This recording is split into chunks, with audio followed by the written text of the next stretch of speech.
Nós vivíamos naquela época a ditadura no Brasil, a ditadura militar. Foi a mesma época da guerra do Vietnã, foi a mesma época do movimento hippie na Califórnia.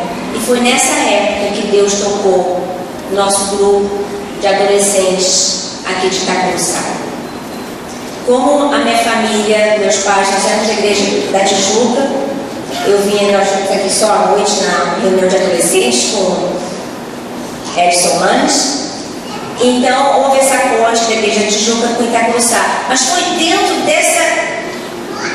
desse âmago de eventos, imagina, ditadura, movimento hippie, guerra do Vietnã. Então havia em nós, jovens, um anseio de liberdade. Vamos sair, quebrar as barreiras da tradição. Então foi dentro desse pano de fundo que eu estou dando para vocês que nós surgimos como os clubes bíblicos Jesus Vive. Na época não tinha o nome Jesus Vive, era apenas clube bíblico. E com isso em mente eu quero perguntar ao Play. Todo mundo fala o Play que dirigia, por isso que ele está dirigindo hoje. Então ele vai falar para a gente: Play, você não havia feito o Instituto Bíblico como Jussara, Bira e eu. Como é que então você fez parte do hall de fundadores? Eu trabalhava no acampamento Palavra da Vida como equipante e tive o privilégio de trabalhar junto com o Bisa Bira, esse que falou porque tá uma cara de bisavó, e porque eu chamo carinhosamente pelo Facebook de é assim, Renato?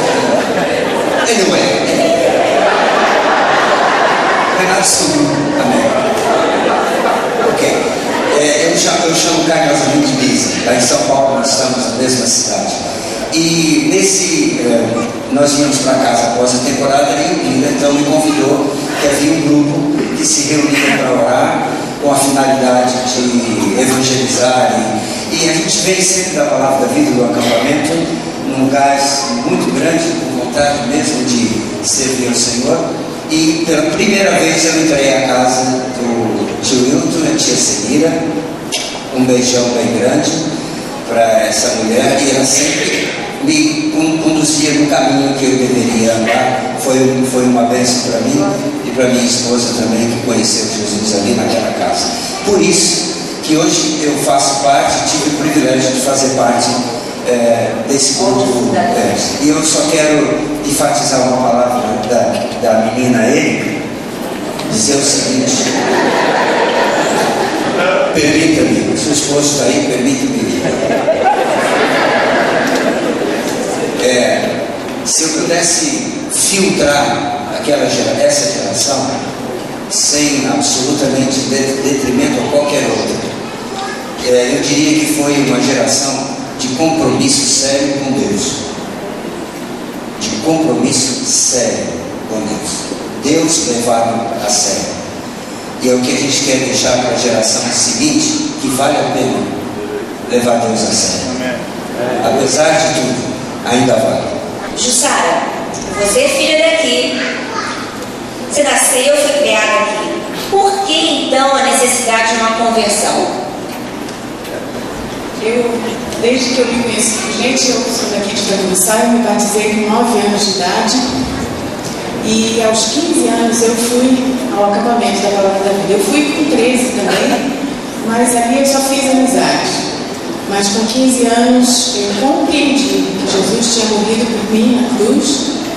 Embora eu fosse uma pessoa tranquila, eu lia minha Bíblia, eu orava, eu cantava nos coros da igreja, mas eu não tinha Jesus como meu Salvador.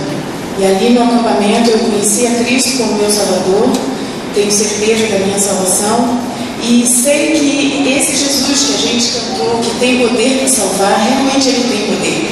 Seja você alguém comum como eu era, uma pessoa de igreja, mas todos nós precisamos de Jesus. A igreja é muito importante, mas Jesus Cristo é mais importante. Ele é o fundador da igreja.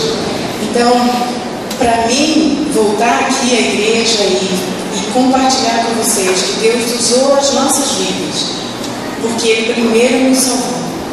E Ele pode fazer isso hoje também na vida de qualquer pessoa, porque isso é o início.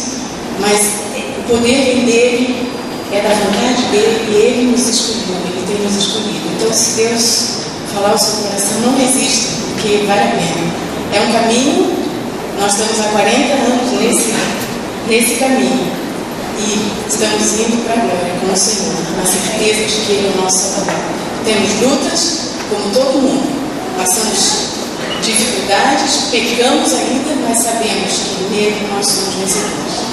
Luiz Tomás, você como playlist, você não cursou Palavra da Vida e na 69. Então, como é que você foi parar?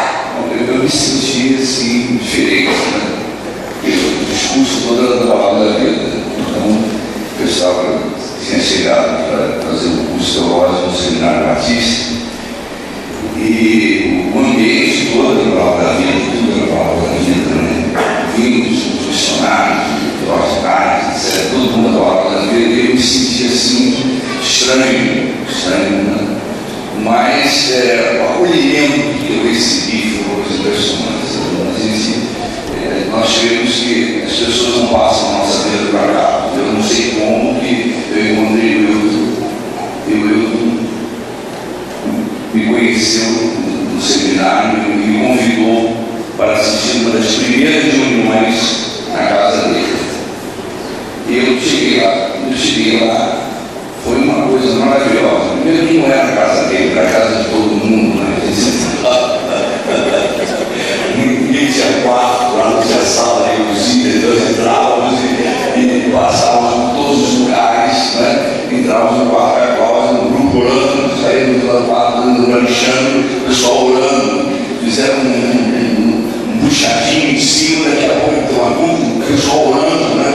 E o quintal ampliando cada vez mais, mas foi o Wilton que me convidou para estar lá, Semira também. Semira, uma mulher de oração, orava muito, e eu já era muito chegado naquela época a oração, eu morava debaixo do viaduto José Reis Pereira, aqui no seminário, não sei como é que não caiu aquele viaduto.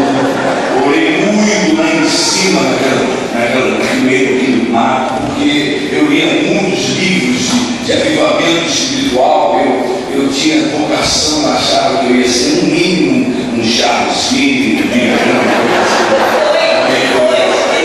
então, no meio dessa loucura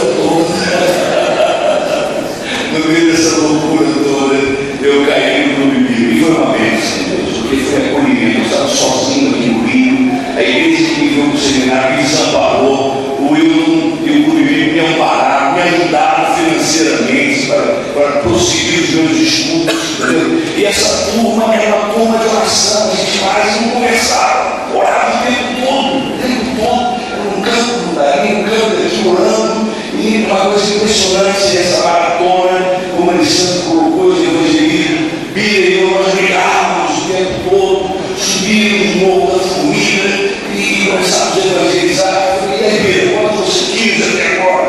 Eu estou com 16. Usávamos os 4 meses espirituais, impressionante. E depois Deus foi abrindo os portas, mas foi assim, e eu louvo a Deus de todo o coração pela vida do Wilton e Semira. Vocês não podem imaginar a bênção que esse casal foi nas nossas vidas, essa família foi nas nossas vidas, e Itacusa não foi mais a mesma depois de Clube Bíblico, porque eu conheci Itacusa antes do Clube Bíblico e depois do Clube Bíblico. Dezenas de pessoas se converteram e vieram para cá. O Elcio Lessa vibrava, eles tinham um certo medo, porque afinal de contas, vocês são antigos como eu, lembram aquele jeitão dele, muito devagar, freando, aquela coisa, bate palma, papapá, mas a gente vem entrando aqui e batendo palmas.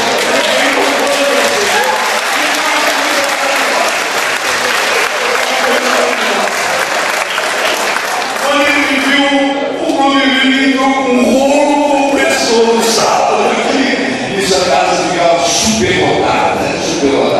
Sabe por quê? Por Jesus. Nós não tínhamos mérito nenhum.